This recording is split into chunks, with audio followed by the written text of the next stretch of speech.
Okay, so on this part of the podcast, what we're gonna do, we're gonna analyze a throwback game that actually you guys, the viewers, you guys voted we should analyze. So we put a poll out, and you guys, so the one that won. Ben, why are you shaking your head, mate? Nah, listen, the game what was picked was garbage. We must have loads of Man U fans. That's what it is. But that game was Don't cast the viewers, Ben, mate. Those are our loyal fans. Yeah, mate. Don't be casting the viewers. I'm just saying, like, we had a game that had 8 goals in it, and you man picked 4 goals. You know, I'm a leave. Okay, so the game that you guys chose was Arsenal versus Man United, and the score was actually a semi-final, Champions League semi-final. The score was Man United won 3-1. So just in terms, I'm going to give you guys some context in terms of the game. So actually, it was a semi-final. Man United won the first leg 1-0. So I think they won the first leg 1-0 with an O'Shea goal. It was at Old Trafford. So then this game was at Emirates Stadium. I think that was the year that Man United won a double, actually, and they were doing quite well in the league. They're winning games, loads of games, and I think that was the year that they went versus Liverpool, when Liverpool also had Gerard Torres, Mascherano, that team where they went head to head. That was that year. So yeah, Man United had a strong team, and then in terms of Arsenal came fourth that season. What do you say, Ty? John O'Shea. John O'Shea, why are you cussing that man like John O'Shea, big man? Why are you cussing him? No. I didn't mean to interrupt, but I'm hearing John O'Shea getting goals in semi-finals, but Arsenal came fourth that season. Actually, what I found interesting about that game, Arsenal came into that game with a 21-game unbeaten streak, so they're actually doing quite well. I think, if I'm not mistaken, I think Arsenal started that season quite well and then turned off towards the end. Is that the season, Ben? We started off. I think we lost our first couple games still. Oh, really? In the mid-season, like always with Arsenal, like during mid-season, like after Jan. That's when. Oh yeah, from January onwards, you guys went on a mad run, innit? Yeah. Okay, that's what I think. I'm not 100%, but yeah. So that was the season that Man United actually got to the. So the year before that, they beat Chelsea in the final on penalties, and then this season they got to the final and Barcelona just absolutely just dominated them. But yeah, that's for another day. I'm not even gonna jump on that. I'm not gonna jump on that. But yeah, Man United got back-to-back finals though. Very strong team. Back-to-back Champions League finals. But in terms of the lineup, I'm just gonna read the lineup now. So I think Arsenal, they started off in a 4-3-3. So I'm just going to read the team out. Was Almunia in goal, Sagna, Toure, Juru, and Gibbs at the back. Oh, Gibbs. Fuck, Gibbs. But anyway. That's banter. That's banter. Sorry. Dusted back four. Yeah, Gibbs. So it was at left back. We'll get on to Gibbs later. Walcott on the right of the forward line, then Fabregas and Song in the middle with Nasri, and then Van Persie on the left and Adebayo up top. Then on the bench you had Abue, Bentner, Carlos Vela, Fabianski, Sylvester, Diaby, and Denilson. Then for Man United's team, they also lined up in a 4-3-3. Van der Sar, O'Shea, Ferdinand, Vidic, Evra, Fletcher, Carrick, Anderson in the middle. I think Carrick was the pivot, if I'm not mistaken. Carrick was just sitting in them two in front of him. And then Park on the right, Ronaldo in the middle, Rooney on the left. Then the subs of the game was Thomas Kusak, Evans, Scholes, Tevez, Giggs, and Rafael. Okay, in terms of lineups though, I'll come to you, Ty, first. Anything to add on them lineups? What's for that to you? If I was one of them Arsenal players, if I was Giroud in that back line, hearing that squad, I'm scared. Simple. Oh, Giroud, you mean? Yeah. Okay. How have you guys named the Switzerland lad? Not good. Not a good player. You know what? No. All seriousness, yeah. All seriousness. The squads, they don't even compare. Like, if you look at the bench has got more experience than most of the starting players in the Arsenal side. So You know what? You know. I think defense, man. The midfield and the attack, that down with that, but our defense, Gibson, Giroud, two major weak links there. Still, you know what? I agree with Rio. I think that's one of the Arsenal strongest teams. Like if you look back, I reckon that's actually one of the Arsenal strongest teams. No, obviously barring the Invincibles. So maybe at 2005 onwards, when Henri and them and left, when that generation left. That's one of Arsenal's strongest teams. Like I was looking back, and I thought, that's quite a good team. Like so, you got Nasri, Fabregas, prime Fabregas. We're talking about as well. Captain Fabregas, the big Fabregas. Yes.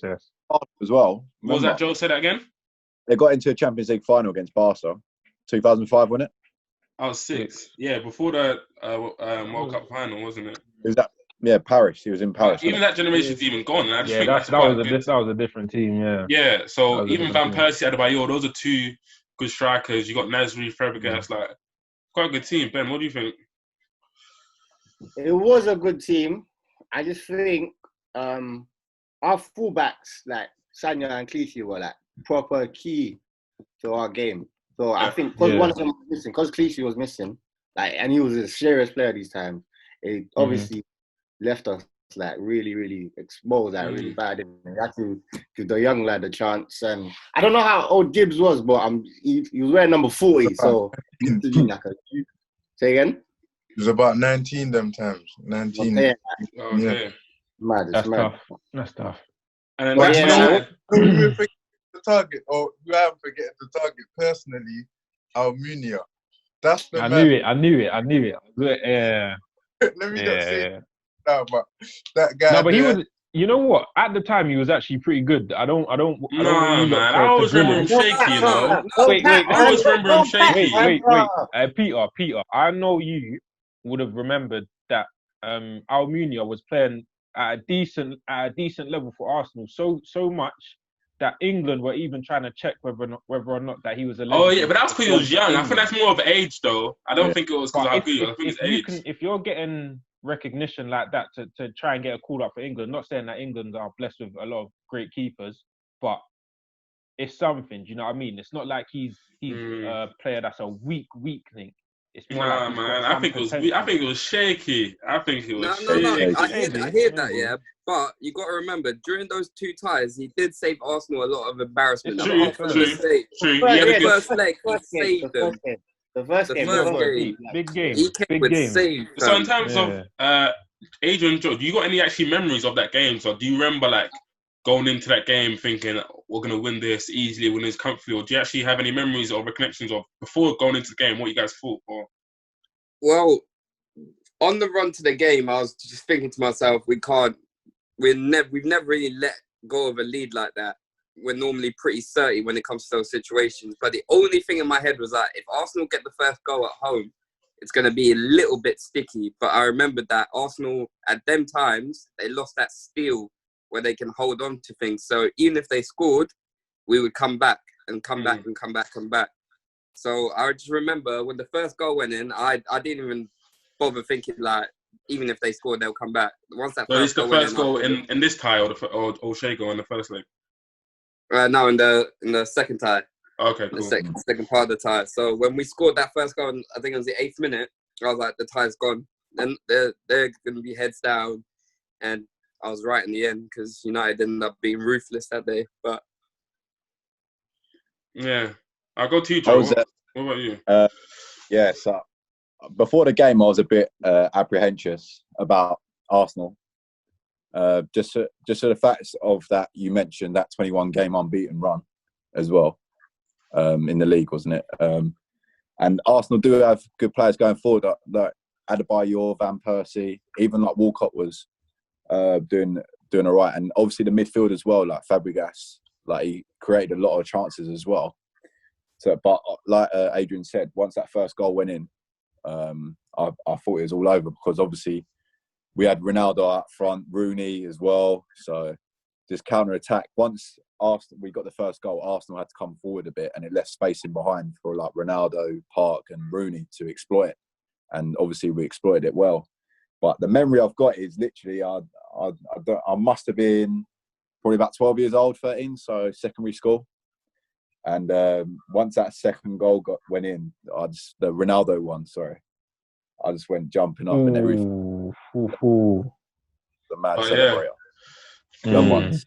With my dad in the front room just jumping up and that, like whole family and that. Yeah, definitely. I hear you still. So just in terms of, I think actually that was the year that Ronaldo scored against Porto. Am I right? Yeah. Was that tie before or was that the first tie? I think that was the tie before. Okay. Quarterfinal. Yeah, that was a banger, fam. Ronaldo, he was OP them. He was mad them times, but yeah. Unbelievable. So I think that game it started off on the 8th. So I think Man United got their first goal on the 8th minute. So what actually happened was I think Rooney's passed it to Anderson, and Anderson's like hit quite like a ball into the channels. Then Ronaldo's obviously beat his man. Then he's like in the inside like left channel, and he's just lasered it across the box with his left foot. And then Gibbs actually slips, and then Ji-Sung Park gets to it and just lifts it over Almunia. I'll come to you, Ben. Ben's shaking his head for all that. What's up, Ben? Yeah, like, I think the midfield, like, Arsenal midfield wasn't like ready for the game. Like, they weren't. It didn't seem like they were thingy. Like, up for it that much. But the runners of Man United, Andersons and the Fletchers, it's like overran them, isn't it? Picking up second ball from that goal. Anderson picked up the second ball. Obviously, who was playing right back? Sagna headed it off Rooney, and Anderson was on the front foot, picked up the second ball, and then put it in the channel for Ronaldo. So it just shows you, like you said, like the Arsenal's midfield wasn't awake in the first couple of minutes. I think Wenger thought like we'll just have all the ball and these lot will sit back because they had a 1-0 lead, but obviously that's not how the game goes sometimes, isn't it? But that's the mad thing, though. That is the mad thing. You guys were known for being good on the ball and everything, and every time you had the ball, you were kicking it long. That's what shocked me the most about that game. You had no creativity whatsoever in midfield with all those techie players as well. There was just nothing, no movement. And you have Walcott. I was just thinking, why don't you just play a long ball through or something like that? But you, man, seemed like no confidence with all those that's the thing I noticed about that game. Go on, actually, no, you go, Rio. I think you lot are being a bit harsh. 8 minutes in, the ball gets to Ronaldo. I think he's 1-on-1 with Giroud in the channel. He beats him. Was it Torre? Yeah. What 9 out of 10 times he's gonna beat that player for pace. And then the ball he's put in wasn't the best. Kieran Gibbs slipped. It wasn't one of them goals where you can say that. I don't think it was one of them goals that you can say that they weren't showing enough passion or they weren't up for it. It was just it was a freak goal, and it happened in 8 minutes. So after that, maybe you could say the team lost that. But going into the game, I think there was a lot of hope from me, at least. I thought we was gonna go in and win the tie, to be honest, but I don't know. Obviously the team would have thought that as well, but before, up until that moment, I don't think it was too bad from the team. I hear that. I hear that, but what I mean is, I'm not even saying the mistakes, because the mistakes were mistake from Giggs wasn't really a mistake. It could have happened to anyone. But I mean, just before the goal, the header down, Anderson had so much. If you look at the picture from the game, Anderson was there on his own. Fabregas was behind him. The whole midfield left a massive gap between the midfield and the defence. And it was that happened a lot during the game. Anderson and Fletcher and Park and Rooney, Ronaldo, they were all finding these gaps. And I was just thinking to myself, Arsenal are better than that, personally. They normally aren't that open. But that game, every counter-attack was just space. And I was just how are they not learning? United, they're just picking every single space. That's what I mean by they just lack that mentality of thinking, oh, let me get the defense right. And they look slow. Why were you looking so slow, the whole team? No, I still think that's a bit harsh, though, to be fair, because I'm still with Rio on the fact that it's that's probably the most costly accident or the most costly slip up that Wenger probably didn't want to happen. Do you know what I mean? Out of every player to make a mistake. It was the youngest player in your side. Like, that's the player you've taken a risk on. Do you know what I mean? Yeah. I'm sure you lot have been thrown into a side where you're not really like a main player. So like your status within the team is pretty low. So if you make a mistake, you almost second guess everything you do, and it almost spreads amongst the team. Do you know what I mean? If one person is shaky in the team, it can almost cost everyone else. Like, do you know what I mean? So they probably, like you said at the start, they were probably a bit nervous. They probably weren't playing their game, but you're coming up against United it's true, away from home or at home. But you like Rio said, he expected them to do something. Do you know what I mean? So your fans are expecting you to do something against the team that is considered to be one of the best in England. It's not an easy task. So a slip up like that, hard to come from, especially when you know if Man United get the goal, like you said earlier, they're most likely hold on to it. So I think it's easy to talk in hindsight, innit? That's what I think it is. It's definitely easy to talk in hindsight. But like, just even with that goal, did you see the clip where I think Van Persie was consoling Gibbs? And you see, he was actually like distraught. Exactly. Like Gibbs was like, his head was complete. He was finished. He's after that, he's gone. He's gone there. Semi-final Champions League. Even after the goal, he made like 5 passes. He's not 5 yards. His head was gone. And then go on, Joe, sir. What did you say? Sorry, I couldn't hear you. Joe. After the, like, you see on Gibbs, after like the first, you can see on the highlights as well. He makes a 5-yard pass that he doesn't make it. He's doing like stupid mistakes that he wouldn't do normally. Yeah, I think his head has just gone after that. So, and it obviously affects him because obviously he got brought off at half time as well. Yeah. But even like simple things, he was making mistakes like after a goal. Like, it's hard to get a young player. Like, it's the hard to forget about mistakes and move on in the game. So obviously, like, that's But and then question for you, man. Watching that game back, like from the highlights, obviously the mad thing is Gibbs made that 5-yard pass just after Van Persie fouls, and the goal comes from that. That's probably playing in his head as well. Wait, just before you ask that question, I just want to say, so I think 3 minutes later, like you said, I think Van Persie gave away the foul, and then then Ronaldo scored from 40 yards. Actually, he just smashed a mad free kick 40 yards to Almuna's left. Almuna tries to, like, I'm not sure if he tries to punch it or try to. You ain't goals for it. It's a cannon. It's a cannon. Yeah. Come on, give the guy a chance. No, it's a rocket. I knew this guy was gonna disagree. No, but I'm not sure if he's trying to like push it or punch it. His hands are there, like it's the ball's there. His hands are there. I don't know what he's trying to do. Yeah. To all the listeners, this one is personal. He's been waiting for this. He's been waiting for it. This one is personal. Me and my friends, we've had multiple arguments about this. I personally think I would have saved that. I think you should do a poll, to be honest. Do a poll. Would you have saved that free kick? Because it didn't have that danger swerve that his free kicks it was powerful, but I do think he should have done better. But it does move. It does move. Dropped way before the ball was near the goal, and then by the time it was there, like, he couldn't reach it. Wait, that's he's past the ball. I've just watched it. He's up past the ball. This is my point. So he's dived past the ball and he's gone like here. That I don't know. Yeah, I don't know. It's a bit messy.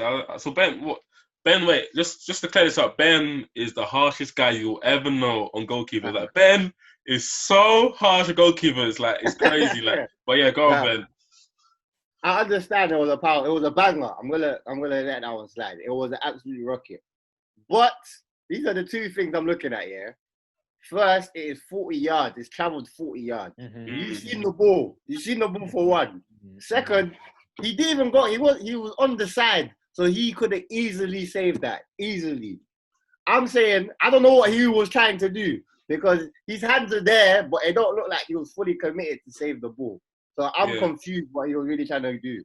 The only thing I could say to that is, back in them days, remember, you know how balls are now. They don't do that mad dip anymore. Them balls back in 08, 09 done that mad dip that Ronaldo was perfect. I feel like that was a new technique as well. I feel like goalkeepers weren't used to that technique of just like the power and the dip of it. Like especially now, goalkeepers are a lot more people do it like that technique, that same technique. But I feel like goalkeepers are quite new to that technique. The only other person that done it was Janino. That's the only other person I remember. Maybe Drogba had a bit of that as well. Yeah, Drogba as well. But even so, I think he could have saved it, but the ball moved a little bit. But even the second free kick in the second half, that was much harder to save. That was much harder. Yeah. Now that the second one. But I think it's just one of them cases where a top keeper saves that. If you're used to having a top goalkeeper, he probably saves that. Every day. It's a different game, though. It's a different game, you know. It's a semi-final. Like we all. But a top keeper doesn't feel pressure in the semi-final and stuff like that. You're right. You know what? I'll give you that. I'll give you that. You're right. That's a fair point. That's a fair point. But in this case, in my opinion, like we all just discussed, Kieran Gibbs made a mistake.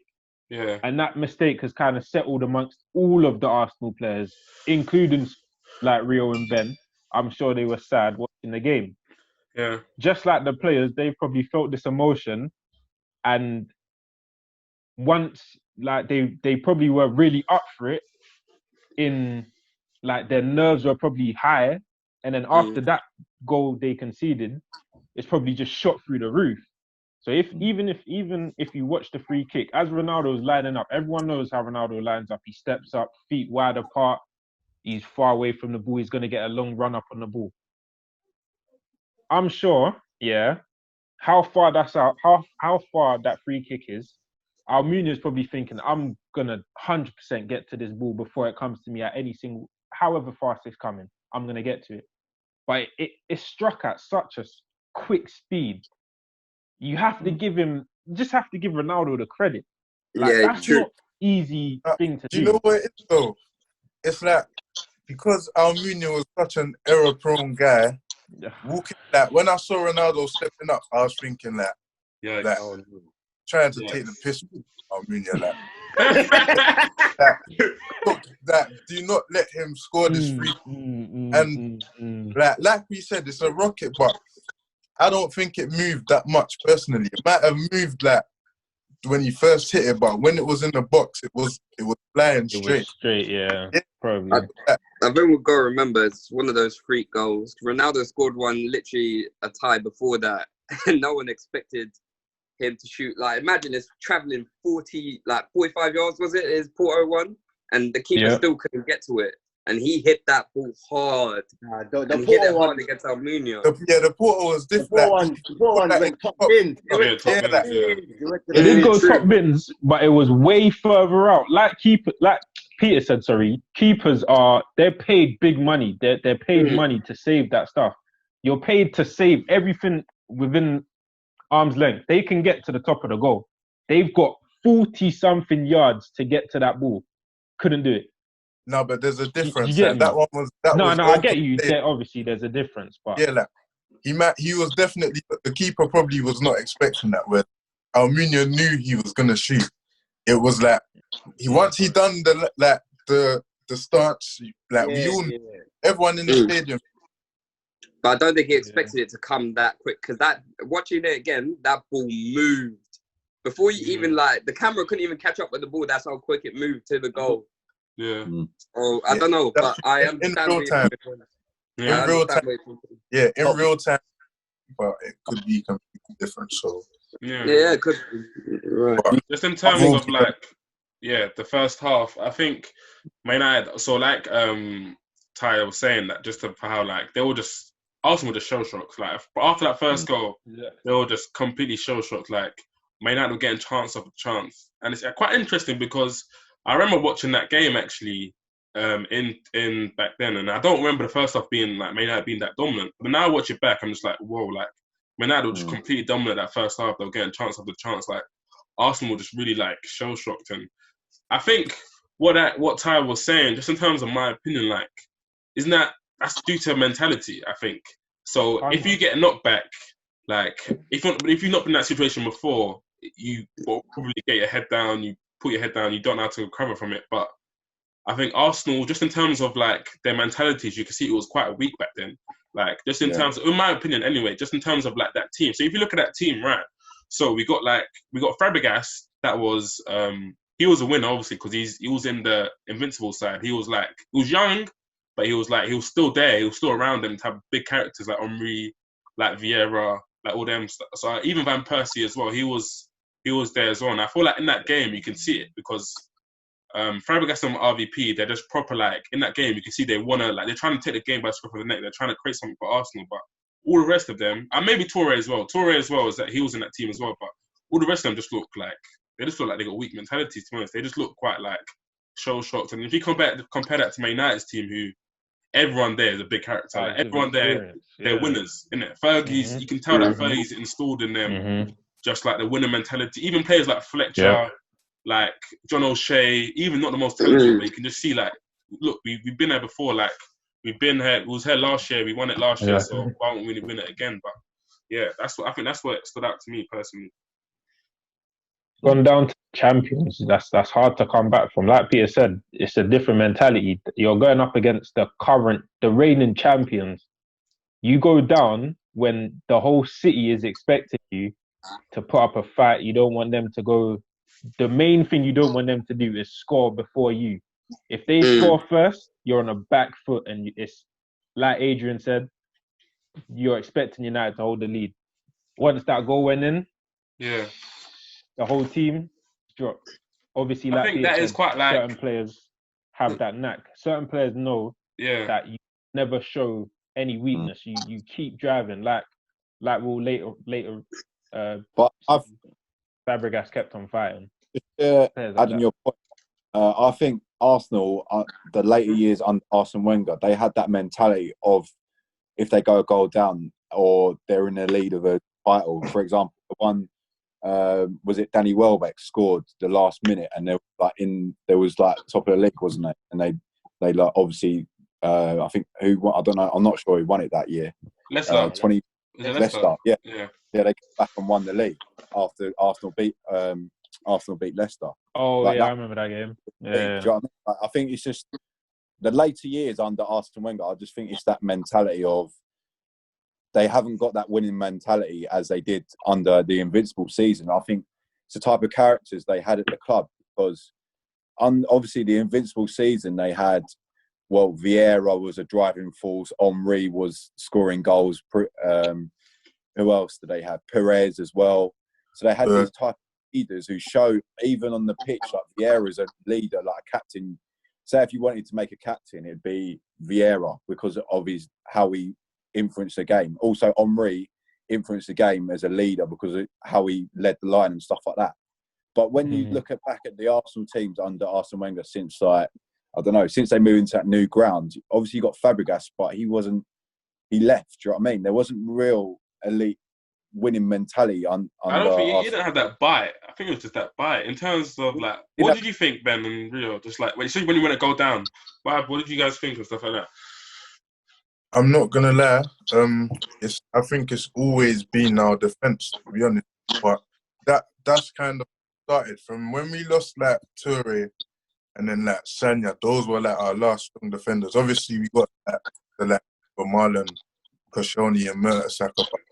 There's never really been like a real depth of strong defenders in our team. I think that's what's always held us back. Because if you look at our teams from then, we've always had like a good midfield. Like if you look at the like 012, 013 team with like Sanchez and Cazorla, like we've had we have waves of good midfielders and attackers. Like even now we have Aubameyang, Lacazette, we had Van Persie, but we've never had the defense to go with the team. And I think they showed against the likes of prime Ronaldo, well, not prime Ronaldo, but Ronaldo, prime Rooney, a solid Man United defense. It's just it was being realistic. We was gonna lose that.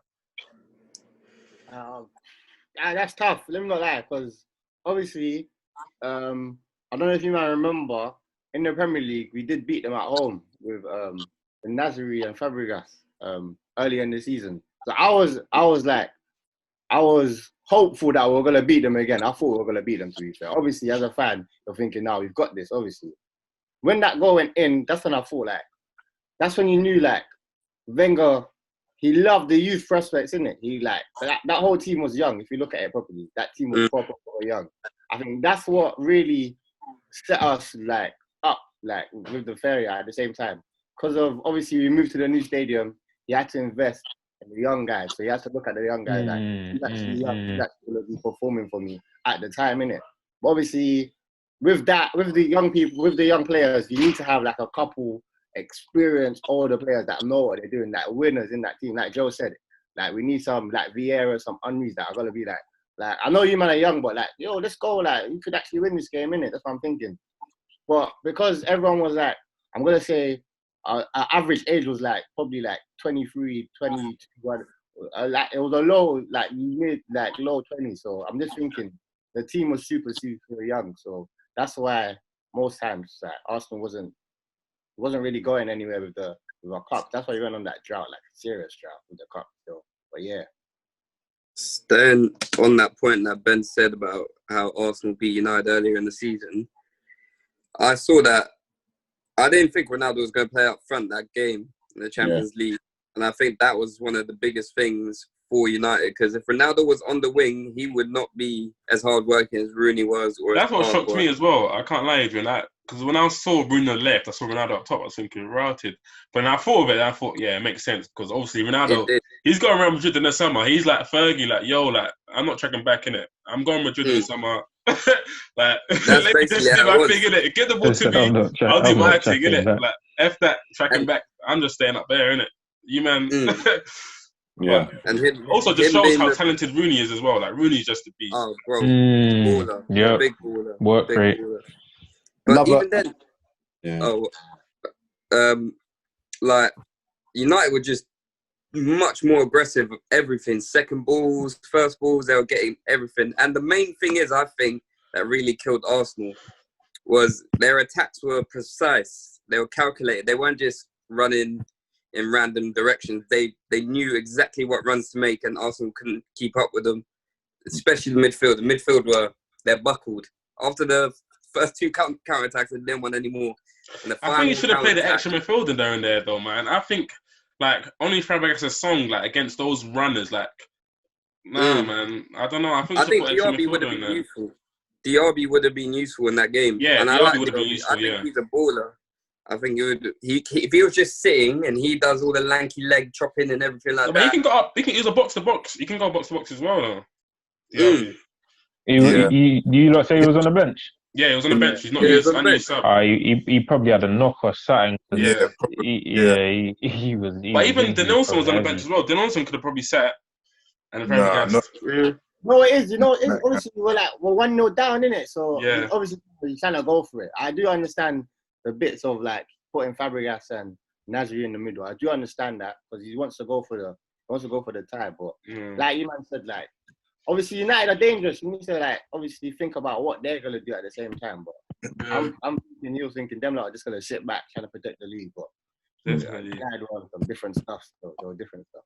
Bro, even when Maynard getting attacked, Ronaldo he's producing something. It looked in that, obviously, when we watched it, every attack, he made that decisive pass or that decisive shot. Just no attack goes to waste. He was just when I think back, we actually had Ronaldo in our league. We watch him every week. How lucky was we to have Ronaldo in our league? Just to add on that point as well, you got to mention the impact that Park Ji-sung had on that game as well. Yeah, he surprised me still. He definitely surprised me. He was actually the definition of a big game, big club. Yep. Every big game he turned up. He turned up. Mm-hmm. Every game. Literally, if you watch the counter-attack as well, he makes the right... Obviously, Ronaldo does the back heel to set it up. Obviously, Vidic heads it clear. And obviously, it goes to Ronaldo. So that's in the second half when Man United, they... What's called 3-0 up? Yeah, just explain the goal to the viewers, John. So obviously, I think a cross comes in and Vidic heads it away. It lands to Ronaldo. He does a back heel, and then Park drives with the ball, and then Rooney's on the left hand side. He plays it to Rooney just at the right time, and then Rooney plays it across, and Ronaldo obviously slides it into the top corner. But I think a lot of people underestimate Park Ji-sung. I think what he did for Man United, because we had so much flair going forward as well. I think he gave that right balance for our attack and midfield as well. Because you got to think, you got Ronaldo and Rooney. Obviously, Rooney does track back as well, but he literally does the job of like defending from the front, like the same as Ronaldo, which we needed in that game. And he always seems to come up with big goals. Like that first goal is probably the most important goal in this match. And obviously, I know what happened to Gibbs, but he's got to be in that position to score. And obviously, Almunia was coming out quick to him. Obviously, he got it over him as well. So I just think he's an underrated player. I think after Son, like now, I think he's probably one of the best Asian players to play in the Premier League. I can't think of any more apart from Son. As I was saying, back to the point of the counter-attacks, about the mentality of Arsenal back in them days. If you look at Arsenal now with Arteta, they're a lot more rigid. They're solid, more solid. They're not fully, but they're more built for the occasion. In those days with Wenger, they crumbled a little and they didn't have that mentality of, teams like Liverpool and City, they'll stop that counter-attack. Every time United try to counter-attack, they'll stop it. They'll take yellow cards. But none of those players on that day had that mindset. I reckon Van Persie, if he was playing midfield, he would do it. Fabregas didn't really do it, and he was one of the bigger players. And was he not captain that day, if I'm not mistaken? Yeah, he was. So, as captain, how old was he at that stage? He was young, 22, yeah. So he's young already, and you're putting him in a position of trying to rally up the troops, and he hasn't got that mentality like maybe a Briere or even an Henry. But I do think that's harsh, though. I do think he's got that mentality. In that game, you do see him at that time, like you do. No, but he does win the penalty at the same time, though. He wins the penalty, and like if he's trying, you can see he's trying, but you can't. No doubts. But I'm just saying, as a whole, for Arsenal, there's not enough of them. They didn't have enough aggression in that game to stop United. Like, remember when Arsenal were unbeaten? The only way anyone could beat them was kicking them off the park. And United were the first team to do that. And that's the only way we beat. I don't know how we won that game. That game was a shambles. I'll put that out there. Don't know how we won that. 2003 game. Yeah, Old Trafford. That big game, one we won. So that's what Arsenal needed that day to get us off our groove. Because you're not going to kick us off the park. We're just going to pass it around you, counter-attack you. We had the players for it. So that's where I think Arsenal were a bit unfortunate. Adrian, real quick, you see how you compared it to Arteta's side today, Don't you feel like it's two completely different stages? Arteta's side ain't seen nothing like a Champions League semi-final where they're 1-0 down with a chance to get into the final. You know what I mean? That's at Wembley. And at the same time, where you said that you compared their mentality that they had at that stage to the Invincibles, and it's a bit tough to do that because there's a lot of different variables that will come into why a team is underperforming or their mentality can get in the way or many things. Like look at let me flip it back to Manchester United. Do you know what I mean? Man United. Sir Alex Ferguson could put out a team of the worst players. What team did he field against Arsenal? What was it? Gibson in midfield, John O'Shea, these guys, all random players. I think he had Fabio on the left, Rafael right midfield. Do you know what I mean? He literally just said, "Go on, guys, just get out there. We ain't got Rooney, we ain't got Ronaldo. Go on, just get out there, have fun." And he's managed to win the game. He left in what 2013, if I'm correct. The same team. David Moyes did not he did not inherit no random side. He got the same players. He had Van Persie, he had Rooney, he had a newcomer in Januzaj, he had good players. But they didn't perform nothing like how they did when Alex Ferguson was involved. would you say that's a thing of mentality or what? Do you know what I mean? It can work both ways. No. All right, I understand your point, but what I'm not like restricting it just to that game. I'm saying Arsenal mentality as a whole, even during those seasons after the Invincibles. I'm saying when teams played Arsenal, they felt like they could get something just from you know how all the pundits were saying Arsenal was soft-centered.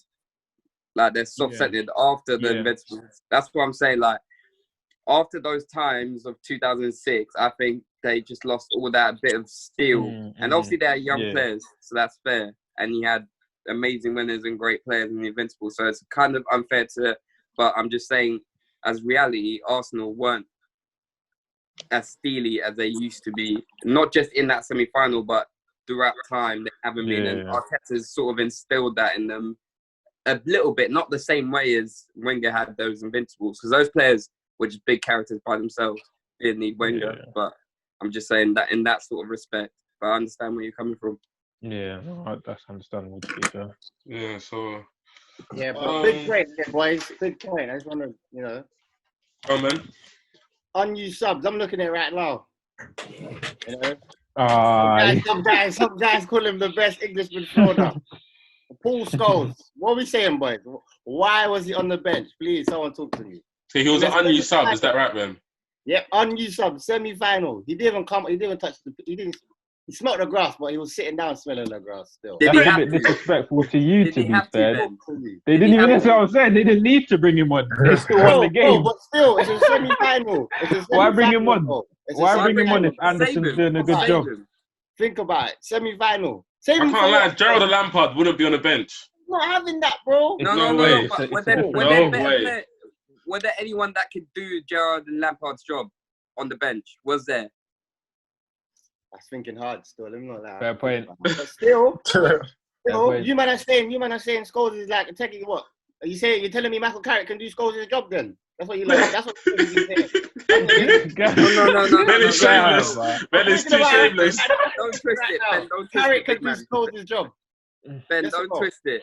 What I'm saying is, United have the best manager that can make players do whatever they wanted. At Liverpool, at Chelsea, did they have managers like that? They did not. No, but how? Okay, but no, that's not even the point. That's all. Let me just say, how good is a player's impact to the point where, like, your impact should be so strong in the team, you could not be left out. Like, could not. Like, Gerald and Lampard, they could not be left out because the impact was so strong. But I think that's the point that Ben's trying to make. Think about this, yeah? At Liverpool, was there anyone else that could do what Gerard done? And no, because he's too good. And he's the captain. He's one of the best. And he's the captain. Oh, he's one of the best. But who else did you have in midfield? Shab Alonso, Mascherano, Lucas. Around them times, you had good midfield. Who else did you have in midfield?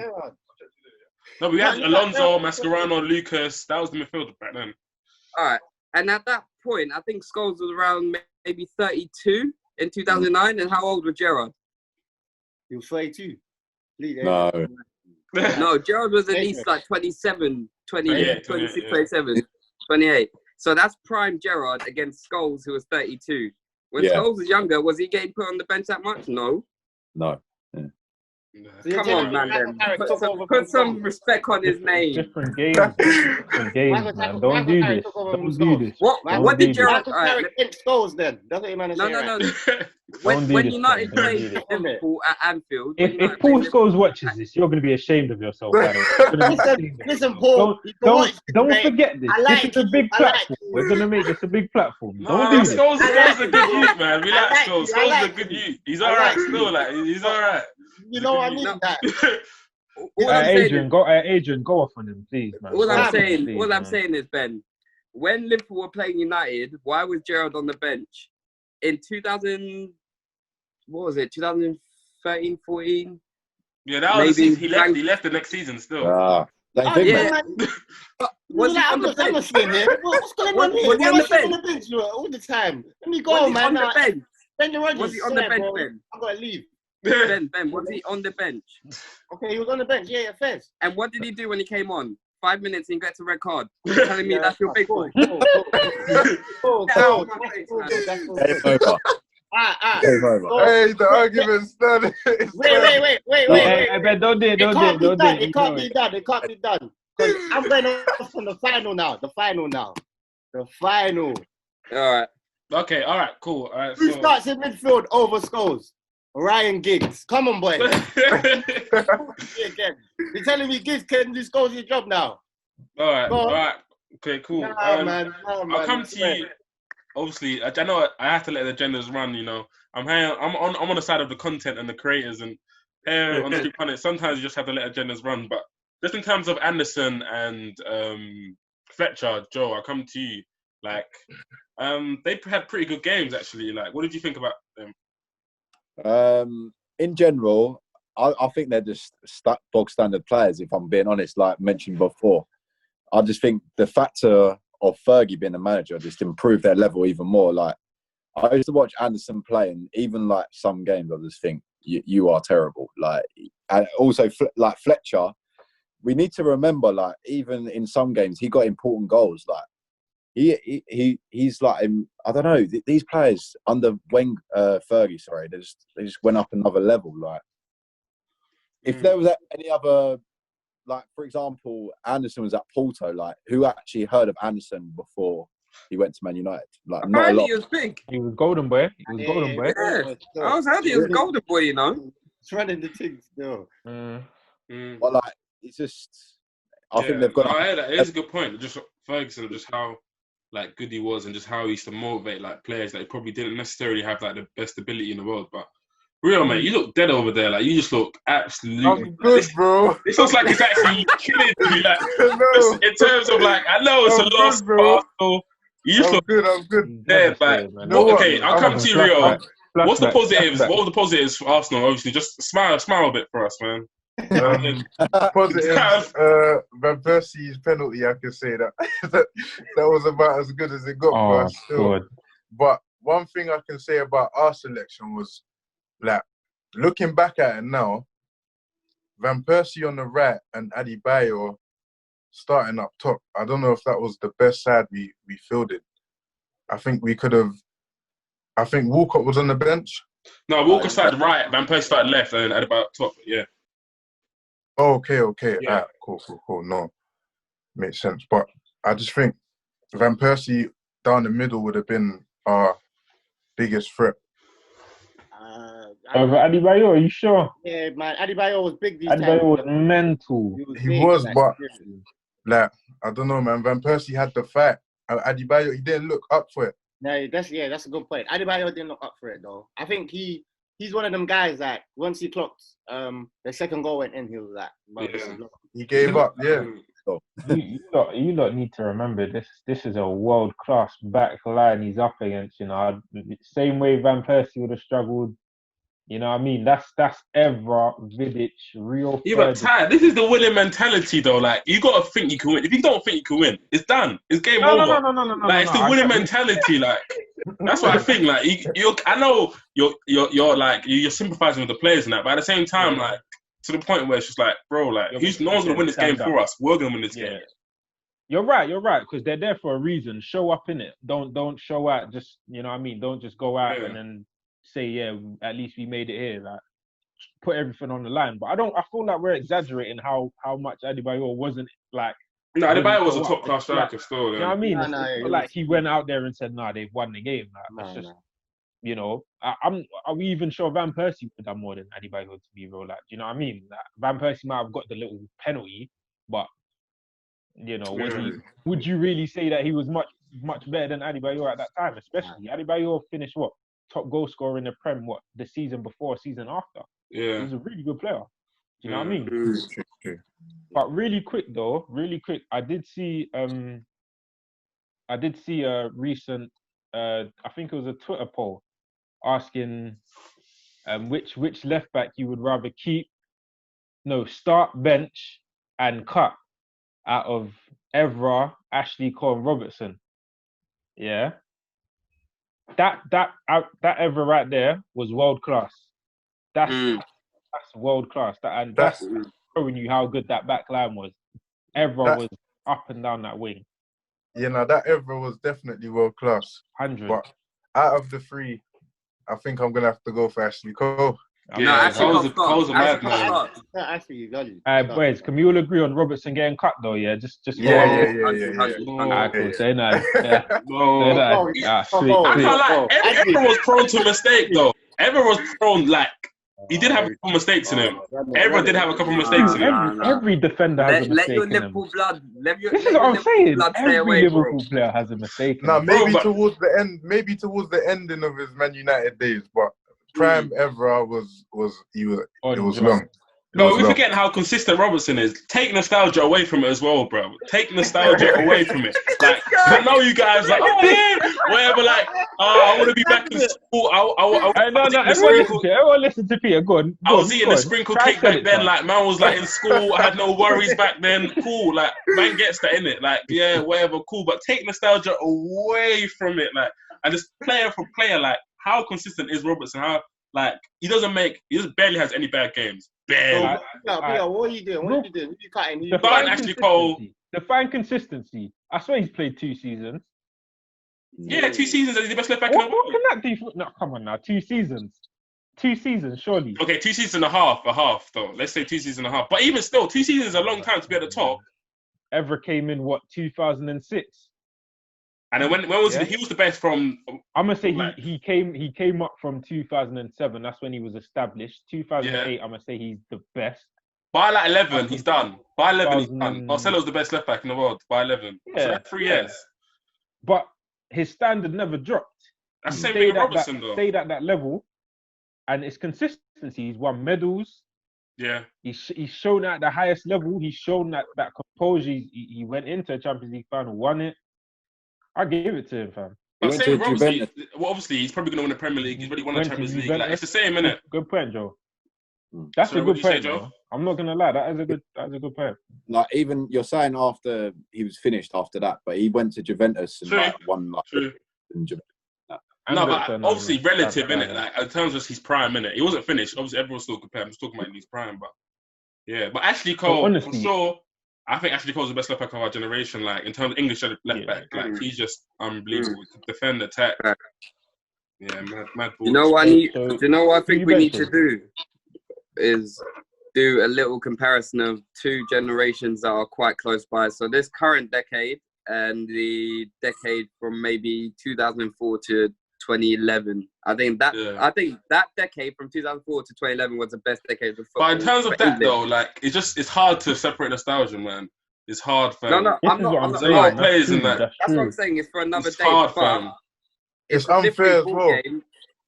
It's a different ball game because back then defending was actually a thing. Nowadays you can't really defend like that.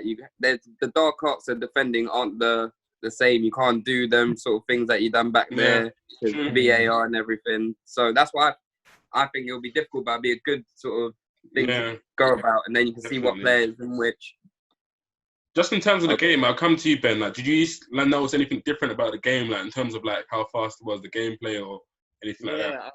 It was looking kind of slow to me. If I was the only one, like, it wasn't like nowadays it's like proper serious, like pace.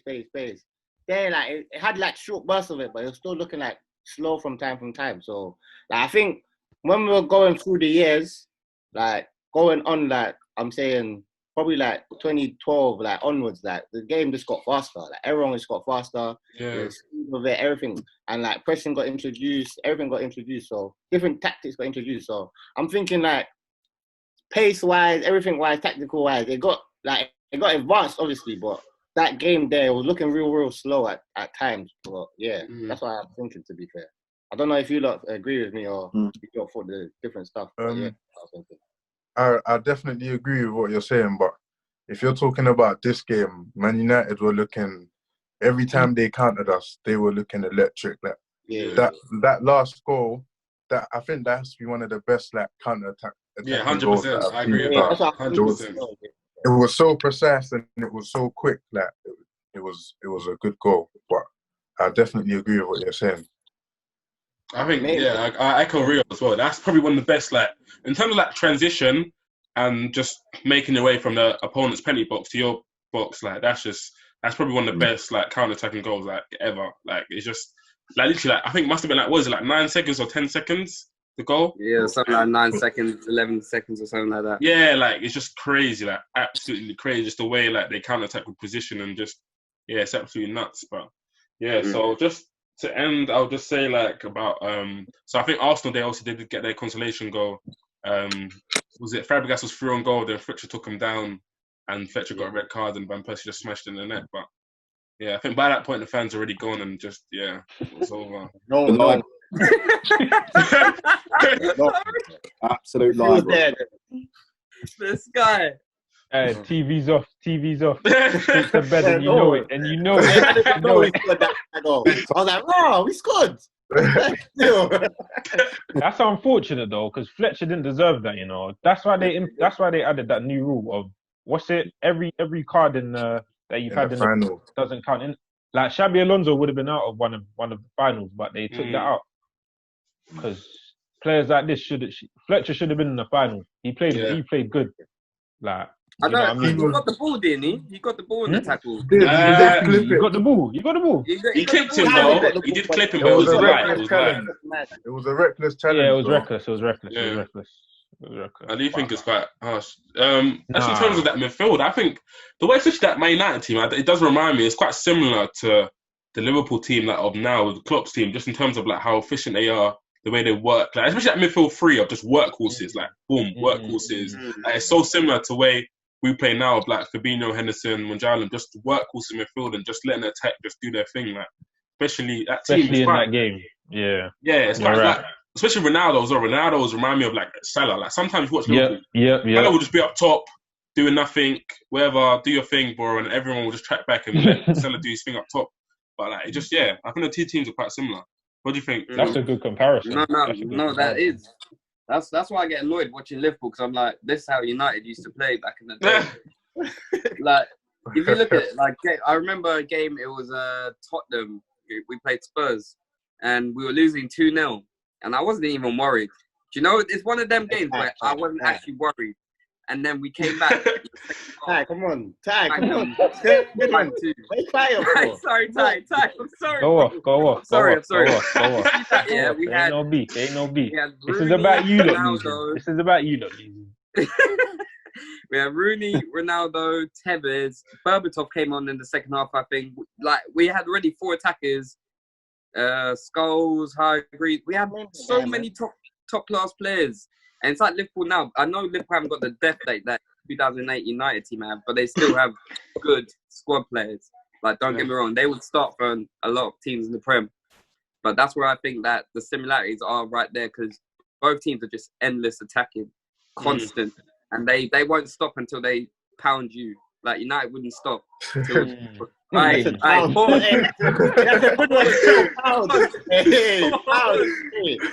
one. Pound.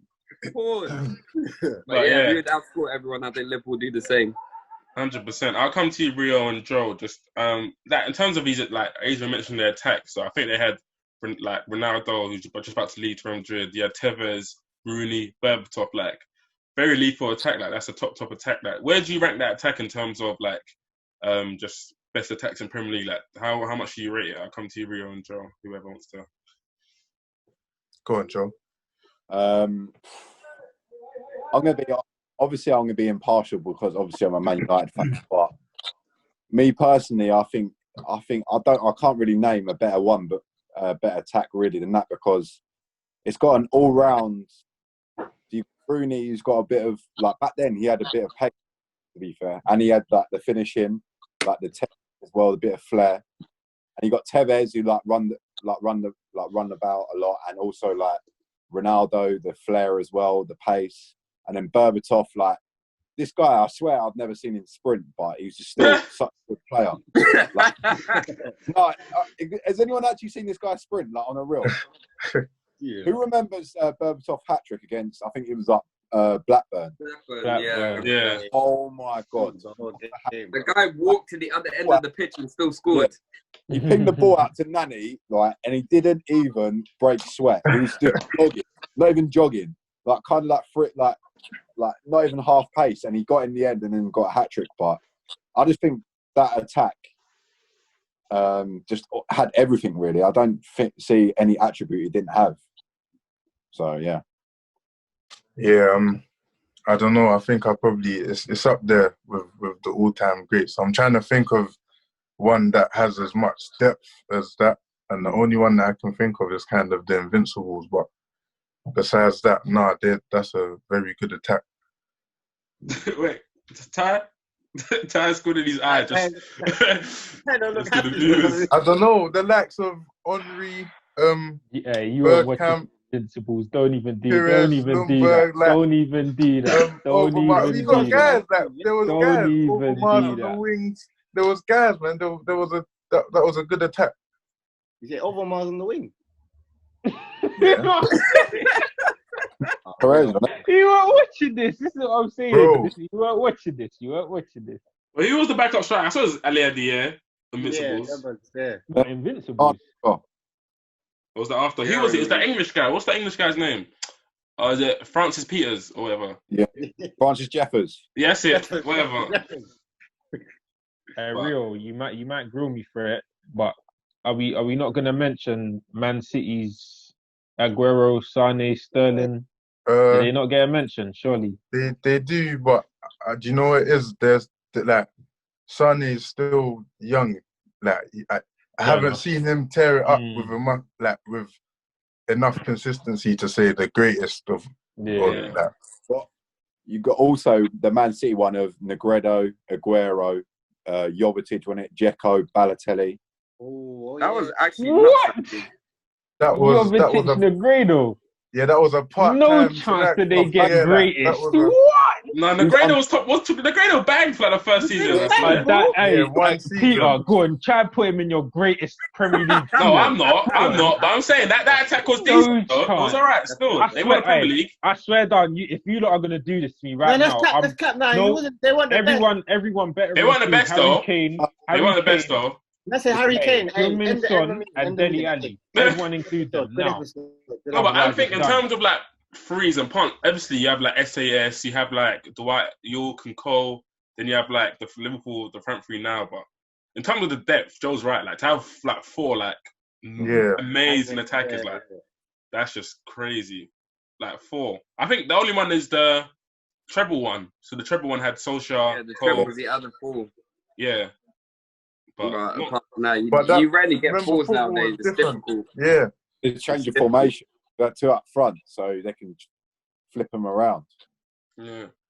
Now you only got one point that I actually wanted to bring up as well when Joe was talking about Rooney.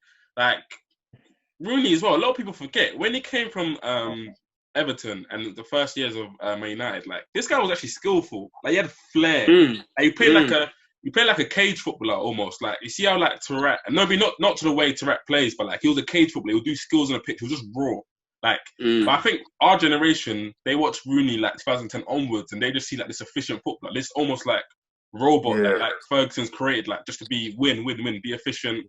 Like, but like Rooney had mad, like obviously we had the Wayne Rooney street striker. Like, come on, man, this guy had skills, bro. This kid, quick and powerful. No one could knock him off the ball. Bro, he was the original streets won't forget. But then obviously he went successful.